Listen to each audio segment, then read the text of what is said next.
Não tá fácil, não. Mas vamos lá, bora lá. Começar a nossa aulinha.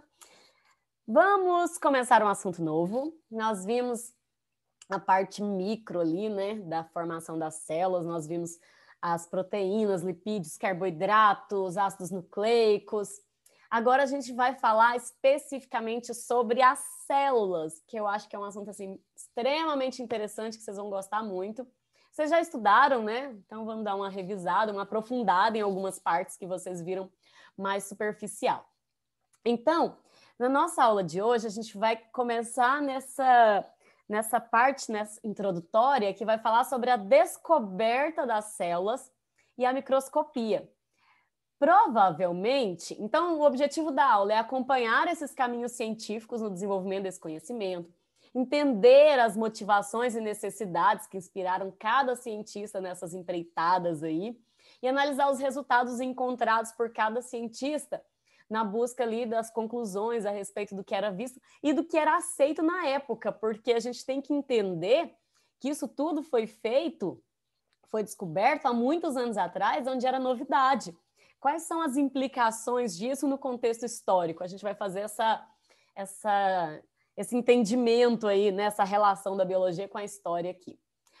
Todos nós sabemos, então, que as células são estruturas extremamente pequenas. E como que a gente sabe que ela existe? Imagina, hoje existem várias parafernálias aí que a gente consegue visualizar o mundo microscópico, mas antigamente não. Então, imagina como que as pessoas no passado imaginavam como era o organismo, como era a célula, como cada coisa era formada.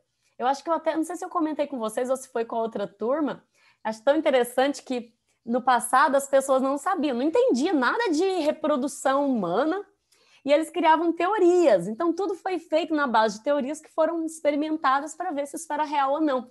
Então os filósofos gregos, eles acreditavam assim, gente, presta atenção nisso aqui. Eles acreditavam que algumas pessoas defendiam que se nascesse homem é porque tinha sido gerado do lado direito do corpo da mulher. Se fosse do lado esquerdo, era mulher. Outros falavam, não, gente, é a temperatura. Se o corpo da mulher estiver quente, vai nascer homem. Se o corpo da mulher estiver frio, vai nascer mulher.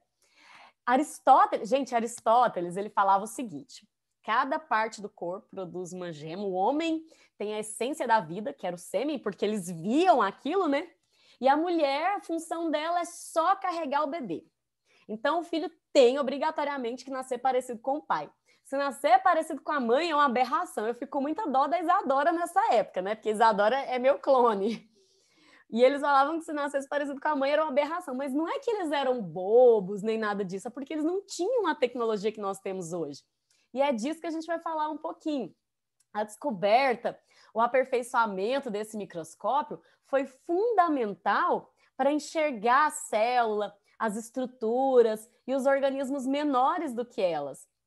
Então, explorando esse mundo microscópico, por exemplo, através da leitura de DVDs usados, alguns alunos do ensino médio de uma escola do interior do Rio de Janeiro construíram seus microscópios. Olha que bacana, gente. Eu achei muito legal trazer isso aqui para vocês. Porque às vezes a gente reclama, né? Não tem, não dá para ver, dá para você fazer em casa. Então, eles analisaram a empregabilidade de microscópios com lentes de aparelho de leitor de DVD e celulares e usaram na aula de microscopia. Olha aí para vocês verem como é que foi feito. E aí eles construíram, levaram para a escola e conseguiram observar ali lâminas de células vegetais, insetos, cristais de sal de cozinha, pólen, flores, tecidos. E eu achei bem bacana trazer isso para vocês. Mas então, como que foi o surgimento desse microscópio? Vamos entender um pouquinho aí desse contexto histórico. Esses dois carinhas aqui, ó, o Zacarias Hansen e o seu pai, Hans Hansen, que nasceu, o Zacarias Hansen lá em 1580, que ele nasceu, muitos anos atrás, ele criou as lentes dos óculos, né, para facilitar a visão ali. E ele e seu filho, então, criaram as lentes a partir, né, do vidro E isso foi primordial para a criação do microscópio. Por quê? Porque o microscópio óptico, ele é feito através de lentes e a luz, que atravessa o material e aí consegue visualizar o que está ali do outro lado. Então, esse cara aqui, o Robert Hooke, pegou as lentes criadas por Zacarias lá, né, pelo pai e o filho, o Hansen, e com essas lentes, utilizando, né, a questão da luz que eu comentei com vocês, criou o primeiro microscópio. Isso é tão bacana, gente, de entender, que casa lá com aquele conteúdo anterior que nós vimos, das teorias da biogênese lá, né, bióticos, lembra que a vida, a biogênese e a abiogênese? Falou assim, não, a vida surge a partir de outro ser vivo. Aí o Hooke vai e cria o microscópio, e um outro carinha aqui mais para frente que eu vou mostrar para vocês, descobre os micróbios e volta à biogênese. Olha só para vocês verem como está tudo conectado. Volta a ideia da biogênese de novo, mas vamos focar aqui no Robert Hooke. Robert Hooke pegou um pedaço de cortiça. O que é cortiça? Aquelas rolhas, sabe, de garrafa de vinho. Pegou uma rolha daquela, uma cortiça, cortou bem fininho e colocou no microscópio. E o que ele viu? Ele viu essa estrutura aqui que lembra uns favos de mel. E ele imaginou, então, ele deduziu que os seres vivos eram formados dessas estruturazinhas aqui, que ele deu o nome de cells, né? Isso aqui foi em Londres. Cells, do inglês, significa célula, que, na verdade, gente, significa espaço vazio. Por quê? Porque quando ele viu, ele analisou esses espaços vazios, que era, na verdade, parede celular de células mortas. O que ele viu foram células mortas. Então, por isso que ele viu esses espaços vazios. Só que aí o nome ficou e permaneceu até hoje. Então, daí vem o nome célula, que vem do inglês cells, que significa espaço vazio, porque o Robert Hooke, pegando a cortiça, cortou bem fininho, colocou no microscópio e conseguiu visualizar essas imagens aqui bacanas. Antes disso, um outro pensador viu as areias, né? Quando você olha de longe a areia, parece que é uma coisa só. Quando você chega pertinho, você vê que é formado por partezinhas menores. Já tinha um pesquisador que imaginava que os seres vivos poderiam ser formados também da mesma forma. Mas o Robert Hooke conseguiu visualizar isso a partir do microscópio que ele construiu usando as lentes do Hansen. Então, os microscópios, eles são equipamentos que permitem observar estruturas invisíveis a olho nu. Então, como que é feita essa estrutura? Olha só aqui para vocês verem. A lente e a luz vão fazer com que a imagem possa ser ampliada. Olha aqui as opções. Desviam a luz para o olho, aumenta a luz para o olho, dispersa a luz para o olho, espalham o feixe de luz para o olho. O que ela faz? Ela vai espalhar esse feixe de luz para os olhos e a gente vai conseguir ampliar, né, visualizar aquele material ampliado. Então, o que a gente precisa para que um microscópio óptico funcione? A gente precisa de luz e a gente precisa de lente. E foi o que Robert Hooke fez. E aí, o Anthony van Leeuwenhoek foi o cara que eu contei aqui agorinha, né? Já dei um spoiler, que foi o cara que visualizou os micróbios ali no microscópio. E aí, que nome é esse, hein, professora? Você viu? Eu fico brincando que para os íntimos eu chamo ele só de nhoque, porque acho mais fácil, né? E aí, gente, o que ele visualizou? Ele visualizou os espermatozoides, ele visualizou os micróbios, e a partir daqui começou a entender como funcionava, por exemplo, a questão da reprodução. Alguns pesquisadores, alguns cientistas acreditavam que vários espermatozoides entravam ao mesmo tempo num óvulo, outros acreditavam que era só um. E aí, assim, o microscópio foi essencial para entender como era essa dinâmica da reprodução, por exemplo. Então, esse cara aqui, ele criou toda aquela polêmica de voltar à biogênese, né? Porque ele viu os micróbios e aí falou, como pode um ser tão pequenininho ter surgido, né, de outro ser? Ninguém consegue produzir isso. Isso veio do nada, e aí volta a biogênese de novo. Aí Quem foi? Lembra? Vocês lembram? Quem foi o cara que definitivamente resolveu essa questão, biogênese e abiogênese? Alguém lembra? Quem foi que fez aquele experimento lá do pescoço de cisne? Francisco Reg. Não, Francesco Reg, ele fez aquele Luiz da carne Pasteur. tampada, lembra? Ah, sim, foi mesmo. Luiz Pasteur. Isso, Nelber. É lembrar do leite. Lembra do leite, pasteurização. Eu brinco que é nome francês, tem que fazer biquinho para falar. Louis Pasteur. Bom, então a citologia é essa parte da biologia que estuda o funcionamento das células, as suas estruturas. Quem foi o pesquisador que denominou essas estruturas funcionais dos seres vivos? Ah, é muito difícil, né? Acabei de falar. Quem foi, gente, que deu nome, então? Da célula. Letra D. Letra D, Robert Hooke. Isso aí, muito bem. Então, a partir disso, outros pesquisadores se aproveitaram, né, dessa descoberta aí incrível do Robert Hooke e foram pesquisando, foram observando esse mundo microscópico, que é um mundo muito fascinante, e foram compreendendo um pouco desse funcionamento. Então, o Nehemiah Grill, por exemplo, observando cortes de plantas, observou como eram a formação ali das células vegetais, de toda a parte ali dos tecidos vegetais, assim como nós temos tecidos, as plantas também têm. Então tem meristema, tem parênquima, tem colênquima, e aí ele conseguiu desenhando ali, mostrar, demonstrar, né, como seria formada uma planta ali, só via árvore, né, como que ela era por dentro. Aqui o Marcelo Malpighi, observando insetos, conseguiu observar também como que é todo o funcionamento do organismo do inseto, dos seus órgãos, como que é transportado os nutrientes, e ele foi desenhando ali, mostrando cada partezinha, tudo com base a partir, né, do microscópio do Robert Hooke. O Matthias Jacob Schleiden, ele observou, olha que bacana isso daqui, gente, ele observou o desenvolvimento embrionário, olha aí para vocês verem, todo aqui desde o ovo até chegar aqui no pintinho, e ele foi demonstrando como que era essa questão do desenvolvimento do embrião. O Theodor Schwann, ele foi um dos responsáveis ali por criar a teoria celular, por entender como que era o processo de divisão da célula, tá vendo aqui a célula duplicando o seu núcleo, a célula se separando. Então, todas essas ideias foram fundamentais para a criação de uma chamada teoria celular. O que diz essa teoria celular? A teoria celular, ela é a base da biologia celular, porque ela sustenta uma ideia central. Quais são essas ideias? Presta atenção nisso daqui.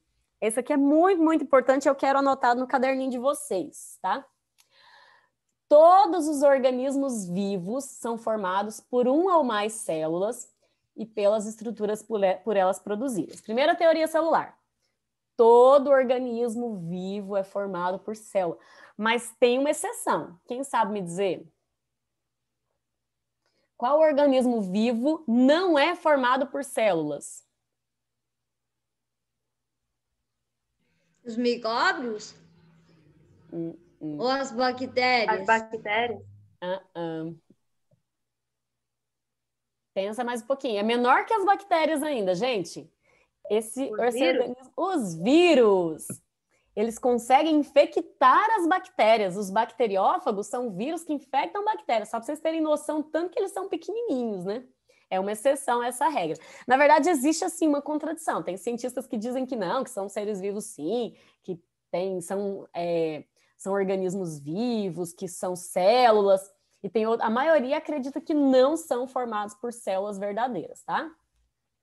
Então, todo organismo vivo é formado por células. Segundo, as células são as unidades morfológicas e funcionais de todas as formas de vida. Tudo que acontece no nosso corpo acontece a nível celular. Então, por exemplo, eu falo para vocês assim, a minha pele produz melanina. Na verdade, quem produz melanina é a célula da minha pele. Lembra quando eu mostrei lá o DNA? O DNA tem um pedaço dele que é o gene. Esse gene tem a informação que vai ser lido pelo RNA mensageiro. Vocês vão ver, estudar isso mais para frente. Leva isso para o ribossomo transforma em uma proteína que vai formar, então, a melanina da minha pele. Então, se o pâncreas produz o suco pancreático, isso acontece aonde? Dentro da célula do pâncreas. Vocês entenderam que todas as reações químicas, todo o metabolismo do nosso corpo é a nível celular, acontece dentro da célula daquele órgão. Então, a gente fala, né, que o órgão produz aquela determinada substância, mas é dentro da célula daquele órgão, tá? E todas as células originam-se de outra célula pré-existente, que é a biogênese, né? Que a gente falou tanto. Todo ser vivo vem de outro ser pré-existente. Toda célula provém de outra célula pré-existente. Tem essa capacidade de divisão, que vocês vão estudar mais para frente, mitose, meiose. Então, 3 teorias celulares. Primeiro, todo ser vivo é formado por célula, exceto os vírus. Segundo, as células são as unidades fundamentais ali de todos os seres vivos, é nela que acontece o metabolismo, as reações químicas. Terceiro, uma célula surge a partir de uma outra célula que existia antes. Tranquilo? Entenderam o que é a teoria celular? Perguntas até aqui? Não? Então vamos lá. E aí, gente, olha aqui para vocês verem o exemplo aqui de um microscópio mais moderno hoje, né? Os microscópios de luz refletida. Então, a gente consegue ampliar, né, através de lupas, através de dispositivos ligados ali na câmera do celular, ou através do próprio microscópio. O microscópio ele tem algumas partes aqui que se dividem. A gente tem aqui a base, as lentes, tem 2 tipos de lentes. Tem aqui as oculares e as objetivas. Aqui a gente ajusta o foco, tem dois botõezinhos aqui que você gira, que é o macro e o micro, e aí você consegue ajustar para ampliar, para diminuir. E aí a luz atravessa por aqui, você tem que cortar bem fininho o material que você quer visualizar, porque a luz tem que atravessar, e aí por aqui você consegue enxergar. Aqui tem o braço, essa parte aqui chama revólver, tem uns nomezinhos aí, cada parte do microscópio. E a função dele, como eu disse, é observar os materiais microscópicos. Como eu falei para vocês, esse aqui é o tipo de microscópio chamado de microscópio óptico. Olha aqui, um mais moderno ainda, né? Aqui as lentes oculares, as lentes objetivas, o revólver, que eu falei agorinha, platina, que é essa mesa, também chamada de mesa, fonte de luz, o parafuso macro e micro, que auxilia para focar a imagem. Olha só que bacana, gente, as células vistas no microscópio. Ela não é roxinha assim, não, porque para você visualizar no microscópio, você tem que antes preparar o seu material. Então, geralmente você coloca um corante para facilitar a visualização, tá? Então, qual é o aumento final de uma imagem quando observada por um objetivo de 20 vezes em um microscópio de luz cuja ocular possui inscrição de 18 vezes? É só multiplicar. Então, aí você tem a quantidade de vezes. Deixa eu voltar aqui para vocês verem. Tá vendo que aqui tem diferentes lentes? Cada uma vai aumentar numa quantidade. Então, umas aumenta um pouco mais, outras aumenta menos. Aí você vai girando aquilo ali e pode aproximar mais ou afastar mais da imagem, tá bom? Então, aí como é que você vai saber qual o aumento final? Você vai multiplicar das lentes objetivas com as lentes oculares. Tá? Nesse caso aqui, seria 360 vezes que daria para aumentar. Agora, gente, isso aqui é o sonho de consumo de todo mundo que vai estudar citologia, que é o microscópio eletrônico. O nome já diz, né? Microscópio eletrônico é por feixes de elétrons. E a visualização é muito maior do que no microscópio óptico. Você consegue ver detalhes da célula. No microscópio eletrônico, você consegue ver as organelas, ver as membranas da célula, coisa que no microscópio óptico você não vai conseguir visualizar. E aí ele tem 2 tipos. Tem o de transmissão, que os feixes de elétrons são condensados e vão na imagem, atravessam a imagem. E tem o de varredura, que tem uma visualização um pouco menor, não é um feixe de elétrons que vai passando ali, e aqui é de varredura. Das técnicas abaixo, qual a mais adequada para um estudo sobre a ultraestrutura e organização da membrana de uma mitocôndria? Eu quero ver a membrana de uma mitocôndria, gente. Eu consigo através do microscópio eletrônico de transmissão.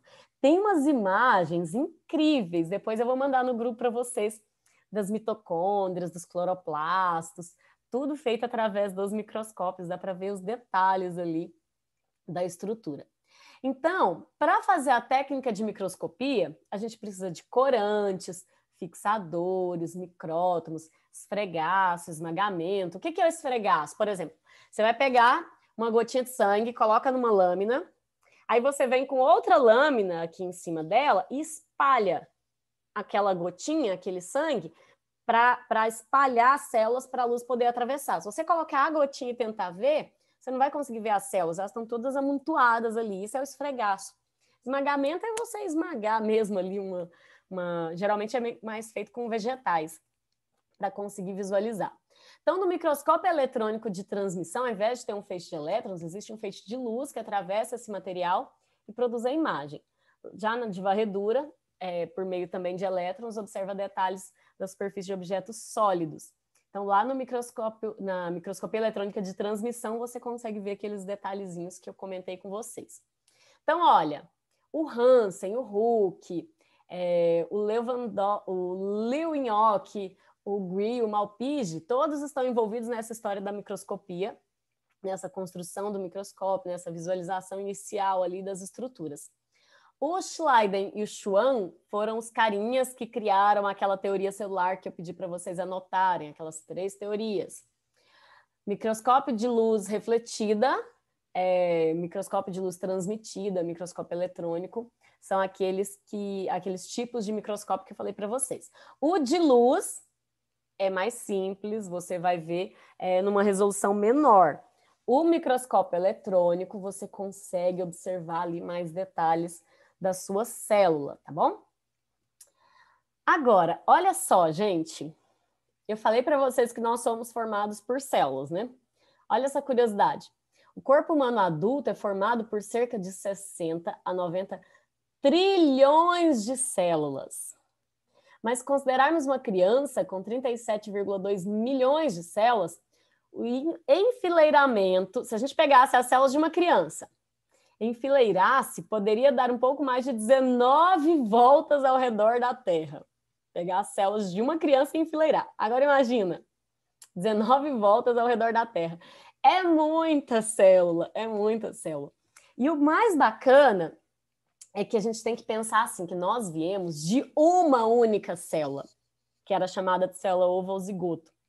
E essa única célula foi se dividindo, foi se diferenciando até formar todas as células do nosso organismo.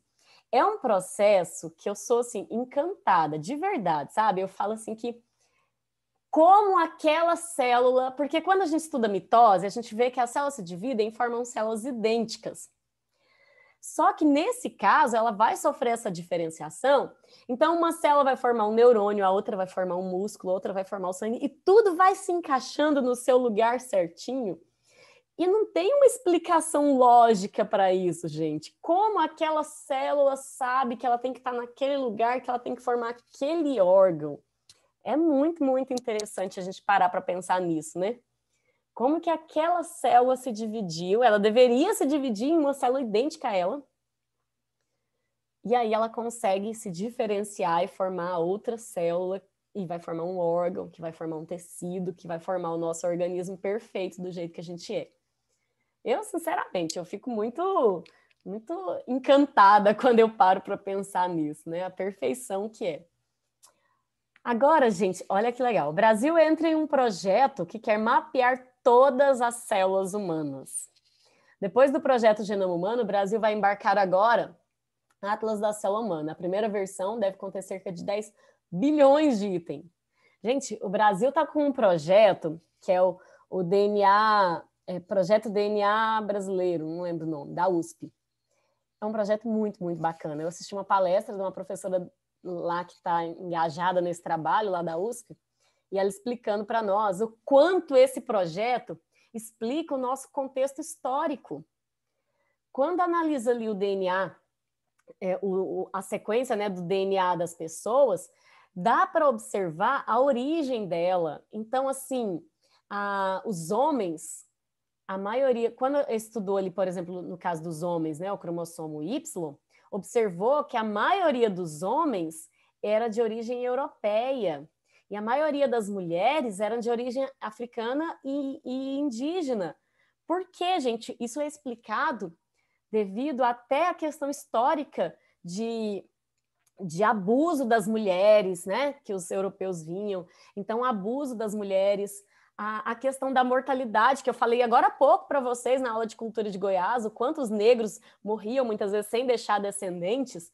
Então, por isso, a maioria dos homens tem origem europeia, a maioria das mulheres tem origem africana e indígena.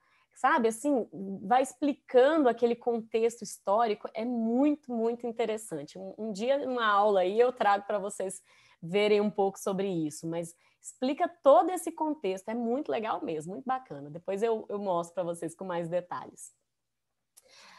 E quais são as partes, então, de uma célula? A gente entendeu que nós somos formados por células, nós vimos como foi o processo de descoberta e tudo, mas quais são as partes fundamentais de uma célula? Basicamente, uma célula tem 3 partes, que é a membrana, o citoplasma e o núcleo. Isso numa célula eucarionte, não sei se vocês lembram disso. Vocês viram que a célula pode ser procarionte e eucarionte. A célula procarionte, alguém lembra da diferença? Que pode falar para os coleguinhas aí? Qual a diferença de uma célula procarionte para uma célula eucarionte? Alguém se habilita a arriscar? Porque a célula eucarionte possui ribossomo e a célula eucarionte não possui. Não tem. Aqui, ribossomo Porque e aqui, uma tem ribossomo. parede celular e a outra não. Não, célula eucarionte de planta também tem parede celular. Animal não, mas de planta tem. Olha. Olha nessa parte. Núcleo! Isso! Muito bem! Célula procarionte não tem envoltório nuclear. O DNA ele fica solto aqui no citoplasma, tá vendo? Enquanto a célula eucarionte, o DNA fica dentro do núcleo. Uma outra diferença é que aqui na célula dos procariontes, a única organela que eles têm são os ribossomos. Enquanto aqui tem ribossomo, complexo de Golgi, retículo endoplasmático, membrana plasmática, mitocôndrias, lisossomos e assim vai. Então, basicamente, uma célula é formada por 3 partes: membrana, citoplasma e núcleo. Uma célula eucarionte. O que diferencia uma célula eucarionte de procarionte, nunca mais esqueçam isso, é a presença do núcleo individualizado, que tem eucarionte e não tem procarionte. Aqui o DNA fica solto no citoplasma e aqui o DNA fica dentro do núcleo. Professora? Oi. Então, tipo assim, a célula eucarionte é mais organizada, mais separada, enquanto a célula procarionte é mais desorganizada, mais simples, bagunçada. É, isso aí. Verdade, desse jeitinho mesmo. Uma célula procarionte, ela é muito mais simples, o DNA tá aqui solto, não tem aquele tanto de organela, aquele tanto de membrana interna, tá vendo?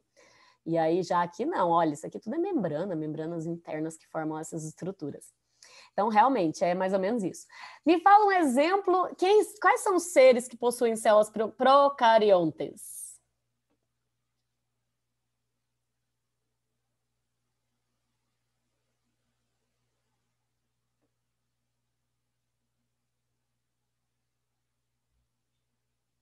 Professora, repete a pergunta. Quais são os seres vivos que apresentam célula procarionte? Bactérias. Bactérias e cianobactérias. Isso aí, arqueobactérias. As bactérias são procariontes, enquanto os animais, as plantas, os fungos, todo o resto, fungos, tudo é eucarionte, tá? E aí, gente, olha só como uma célula procarionte, ela é simples. Ela tem aqui, né, o seu material genético solto aqui no citoplasma, como eu falei para vocês, que chama nucleóide, essa região. A membrana aqui, a membrana não, o citoplasma tem só os ribossomos, como eu falei para vocês, não tem outras organelas. Ela tem a membrana plasmática, além disso ela tem parede celular, algumas células procariontes, não são todas, tá? Tem esse prolongamento aqui que é o flagelo e tem esse pilos aqui que são pelinhos. Isso aqui serve para locomoção, ele movimenta, igual no espermatozoide lá, né? Tem função de locomoção. Agora, aqui a gente tem a estrutura de uma célula eucarionte de um indivíduo unicelular, um flagelado. Ele tem o núcleo, olha aqui o núcleo, ele tem um vacúolo. Vacúolo é uma estrutura que serve para eliminar excesso de água, controle hídrico aqui da célula. Ele tem o ectoplasma, é o citoplasma que fica mais perto da membrana, o endoplasma que fica mais no meio, vacúolos digestivos. Esse aqui é um eucarionte bem simples, tá? Pseudópodes, pseudo, presta atenção na palavrinha. Pseudo significa falso. Podo significa pés, falsos pés. Ele se movimenta por falsos, ele estica parte da membrana. Quem já viu o desenho das meninas superpoderosas? Vocês lembram das amebas que tinham lá? É daquele jeito, sabe? Ele vai esticando uma parte do seu corpo, estica outra parte, aí ele vai formando esses falsos pés para se locomover. As amebas digital? Oi? As amebas digital que tinha chapéuzinho? Isso, esse aí. O núcleo celular é uma estrutura no qual o material genético fica protegido no seu interior. É composto por uma membrana chamada de carioteca, importante saber este nome. Carioteca. Eu falei para os meninos do 9º ano fazerem um glossário ali de biologia para eles colocando esses nomes e o significado na frente, porque facilita você memorizar se você escrevendo, dar uma lida de vez em quando, porque tem vários nomes assim que são importantes e se você fizer isso, você fazendo esse exercício, né, de escrever, dar uma relida, você vai absorvendo aquilo ali. Então a carioteca é essa membrana que envolve o núcleo e dentro dela então tem material genético. Então os organismos que não têm esse núcleo central ali, individualizado, é chamado de procarionte, e os procariontes são as bactérias, principalmente.